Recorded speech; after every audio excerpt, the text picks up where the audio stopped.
May 31st, and that means that the Barn Theater in Augusta must already be in full swing.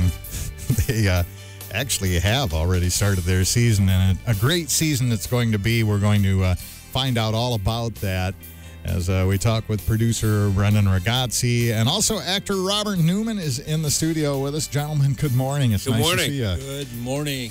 My goodness, how many years now is it, Brendan? That 71st? Yes, 71st season. 71. 3 in Richland. And, they got too popular, so they kicked my folks out of town, and they ended up in Augusta. So there you go. I'm trying to think of what that first show was. Man. And something like Charlie's Aunt, I think it might have been That's a good Charlie's show. Aunt. That's still a good show. Yeah, it was the first and last show my mom ever directed. Oh my! Yeah, she was going to be the director, and my dad was going to be the performer. And after that, I don't know, Dad flip-flopped it real fast. I don't know what happened there. Well, it's amazing, though. I mean, all the variables, moving parts, and challenges of putting on professional theater in this day and age in a smaller community. And you guys have managed 71 straight years. Congratulations on that. Thank you very much. That is really, and it's a lot of different things. I think a lot of things that you have inherited from your parents and knowing how to do that. But it's also the fact that you've been able to bring in really great people. I think that as much as the success of the barn as anything else, the people that have come to this part of Michigan and worked at their craft and given their talents, a lot like the gentleman to my left here, Robert Newman.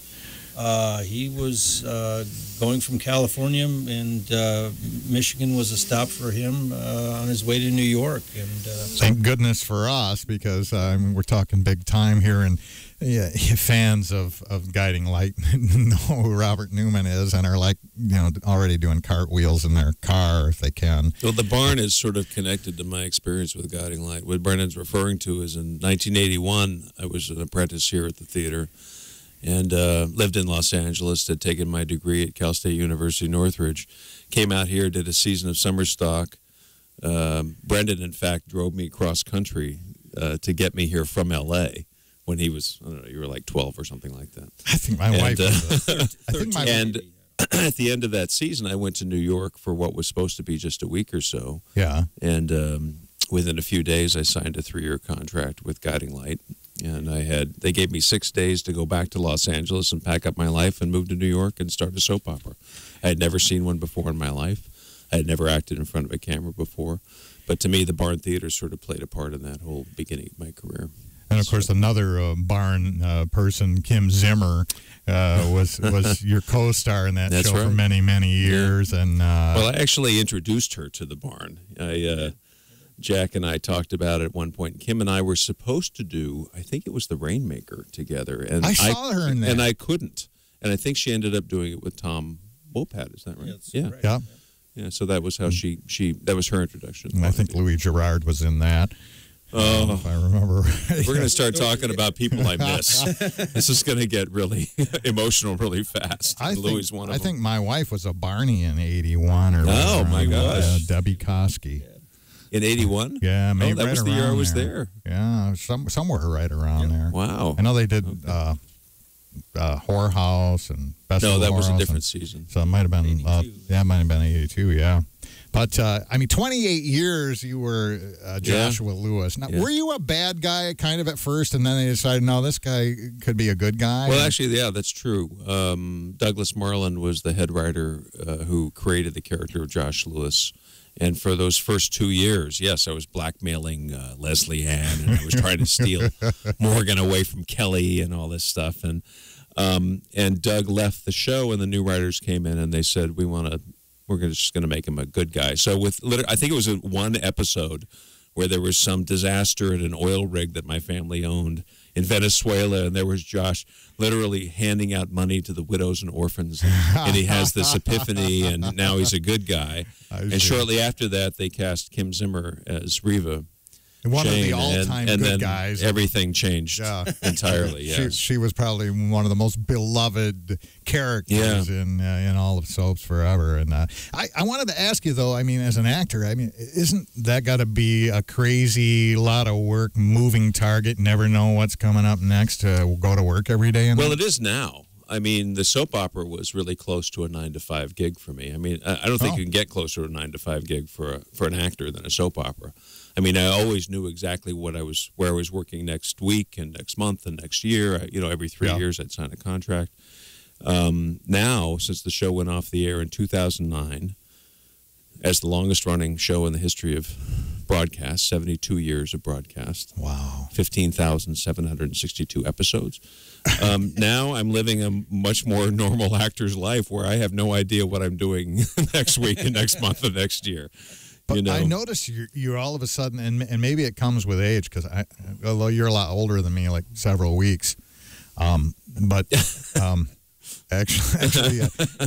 you're at that age, I think, now where you could still play the leading man, but you could play some pretty cool roles, too. Oh, I play some really nasty characters. Yeah. Like, that's where you're going. I play Quasimodo's captor. Oh, this is an evil, I mean, this is, if you go back to Victor Hugo's novel, The Hunchback of Notre Dame, Claude Frollo, Archdeacon Claude Frollo is one of the great evil characters in the history of literature. And he does it so well. But I played a very nasty character on Homeland. I've played some pretty nasty characters here on this stage. I've the woman who's playing Esmeralda in this play. Actually played my wife in Death Trap, and I killed her in that show. And this is the second. This is the second time we played opposite each other, and I'm going to kill her in this show too. So we're developing a real good thing now. You got to play Dalton Trumbo. Samantha Rickard, yeah. I just did Dalton Trumbo, and that would be a good show to do here for like a week. I just did the play Red, White, and Blacklisted, written by Trumbo's son, Christopher Trumbo. I did that in Indiana, and that's a great piece to look back at that time of the Blacklist. It's a fantastic historical piece. I really enjoyed it. Yeah.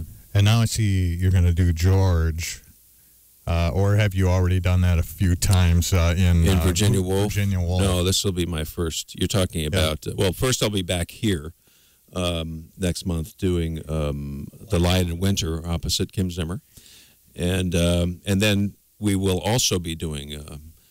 Who's Afraid of Virginia Woolf. I was just saying to Brendan in the lobby, I said, it's interesting to me that Kim and I are doing 2 plays back-to-back about married couples who hate each other and love each other. I saw that parallel, too, and it's been a while, but Lion in Winter, isn't that kind of like Virginia Woolf if they'd had kids and lived in medieval times? Yeah, very much so. I mean, it's just a husband and wife kind of in a constant battle of wits. Yeah. And, they're both about...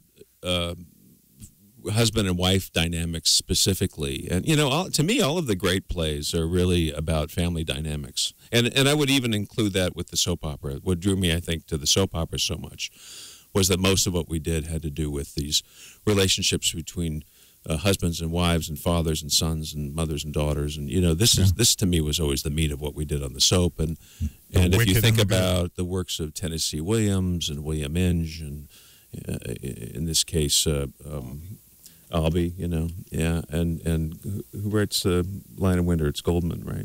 Yeah. I mean, that's really what Lion in Winter is essentially. It's sort of a King Learish kind of story about a father, his wife that he's kept in prison for 10 years. Yeah, because she tried to get rid of him. And his 3 horrible sons who all want to be king when he dies. And they're all horrible in different ways. Yeah, it's a fantastic feast of, and one of the funniest, if you go back and look at that script, man, the dialogue is just top rate. It's fantastic. So that's going to be very interesting. And, we'll talk more about that in the next thing you're doing also, and find out about the season when we come back here. We are talking with Robert Newman, the actor, and Brendan Ragotzy, the producer and man behind one of the people behind the Augusta Barn Theater. And we'll be back in just a moment here on WBCK.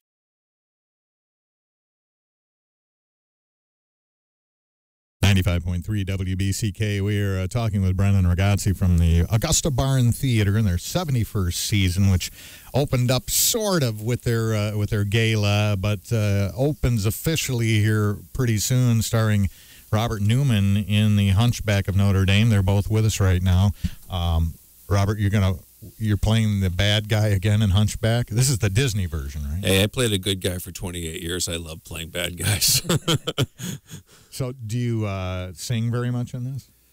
Yeah, it's got a beautiful score. We were working on some music yesterday, and it's quite lovely. So you didn't do a lot of that in Guiding Light. You know, they used to ask me from time to time, because I've always sung, and they would ask me from time to time, and I would always say, I just can't imagine a situation where Josh would be singing.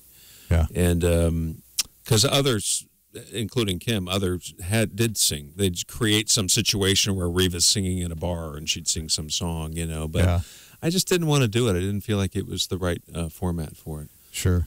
Now, I think there are 4 soaps left on TV. The Bold and the Beautiful, which you were telling me is really big in Europe. Weirdly, Bold and Beautiful is, I think, the #1 show through most of Europe, daytime, nighttime, anything. Wow. It is just a huge thing there, yeah. But Guiding Light used to be the biggest show in Italy and in Germany. There was a time in the 80s when we were huge like that. I know I watched it as a kid until my mother got a job, and that was and that was 1967, I think. And so you're the reason we went off the air. No. But I mentioned there are 4. The others are General Hospital on ABC, Young and the Restless also on CBS, and Days of Our Lives, the only one left on NBC. Right. And sources are telling People magazine that this could be their last year. Yeah, I mean, you never really know. Before we were canceled, there was rumors of our cancellation that went on for probably 5 or 6 years before they actually pulled the plug. And in fact, when they pulled the plug, we were actually having an uptick and a very successful time. We just shot this beautiful remote down in Universal Studios in Orlando, and weirdly, they informed us of the cancellation of the show on April Fool's Day. Oh my! Which just happened to be the day. The question is why. I mean, with DVRs, it seems like people could tape them and watch them whenever they want, although that's not good news for the sponsors. I suspect it comes down to the sponsors feeling like they weren't targeting who they wanted. Yeah, it's also a business model that's very difficult to sustain and very expensive. You're shooting, we shot 250 episodes a year. I mean, if you think about the way that now nighttime is shifting from the 22-episode format, they're going down to 10 episodes or 12 episodes a year. Yeah. And we were shooting 250 episodes a year, roughly, let me see, somewhere around 500 pages a week. Certainly shooting 75 pages or so a day. I mean, and plus, because of the amount of work involved, you have to have a cast of 20 to 25 contract players. It was 5 directors. We had probably 15 writers on that show. I mean, it's a very difficult, when you think about that and think about the fact that we were replaced with a game show where you're paying a host, a couple of people to turn letters or whatever. Or a talk show. And they shoot that all in, they shoot the entire week of game shows in a single day. I mean, when it comes down to profit margins, I think that played a big piece of it too. June 13th, Disney's Hunchback of Notre Dame, and you'll be starring in that. Yep. And then after that, interesting, I hadn't seen this anywhere around here, Buddy Holly story. I don't know if that... Yep. That'll follow Hunchback, and it is the musical version. It's kind of the pre of all the jukebox shows. It was created a good 25 years ago, and but it is the kind of the small life and times of Buddy Holly. I was such a huge Buddy Holly fan. I am actually looking forward to it. No, it's exciting, and it's a lot of music, and not just his music, but some of the stuff in the winter carnival. Sure. At the end of the show, with the Big Bopper and Richie Valens. And then Queen. And then Queen's "We Will Rock You." It is really, it's the music, it's the rock music of Queen that we've all grown up with, you know, and we, you know, who hasn't heard Bohemian Rhapsody or Another One Bites the Dust or that kind of thing? And it really, it's an interesting concept, but it's about a society that really outlaws music, but it's all done through music. So, so there is a plot that glues all this together. It's a great plot, and it's a lot of fun, and it really hasn't been done in the States much. Again, that's something that's happened in England and had a lot of success there, and it's just kind of starting to filter its way into the States. So we're one of the first people to do it here. Robert will be back July 25th for Lion in Winter. That's the one we were talking about before, about the king and the queen, who he has had in jail for, 10 years, and lets her out on holidays so that they can all sit around for a loving Christmas meal. Which for all the fans out there of Guiding Light who would like to see Josh and Reva together on stage, that's definitely the one to do. That's going to be a hot one. And then Disney's Newsies will follow that. Correct. That's a great show. Yeah, it is a great show. It's a really great show. And it's based on the movie, and it's very similar to the movie, and that's what actually made Christian Bale a star. If people go, Newsies, what's that? But no, it's about the paperboy strike back in around the turn of the century.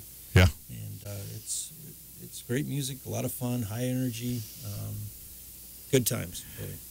And a great way to end the season, I think, with a great musical that was written by a guy who used to be at the barn as well. He was a Barney. Rent. Jonathan Larson, yep. Yeah. He was what, a music director at the barn? Well, were you guys apprentices? Yeah, me and John and Marin Maisie were all together. Not I think we all got our equity cards that year. Not too shabby season as far as talent goes. Yeah. You know, we could spend another hour just talking about really great actors and performers who have gone through the Barn Theater. Right. And again, it comes back to that. I mean, there's a lot of sweat, a lot of really smart thinking behind it, but then there's great people too. And of course, I guess that's a lot of the smart thinking, being able to choose who the great people are.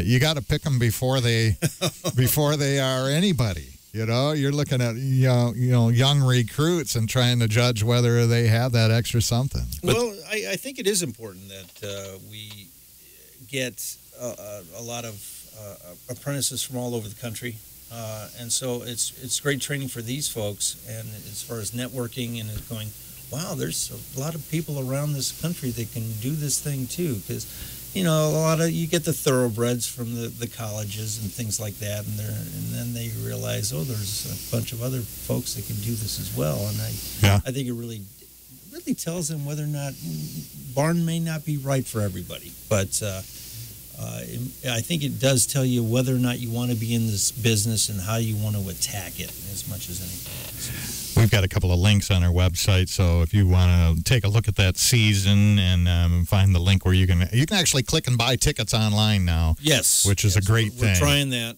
Woo. Yeah. The Barn Theater just just pushing that cutting edge of technology. Getting into the 19th century now. It's getting all the bells and whistles lined up for that is no small accomplishment, but once it's there, what a great tool for ticket selling and to make it accessible to people. I hope people will get out and support it this summer. It's going to be great. Yeah.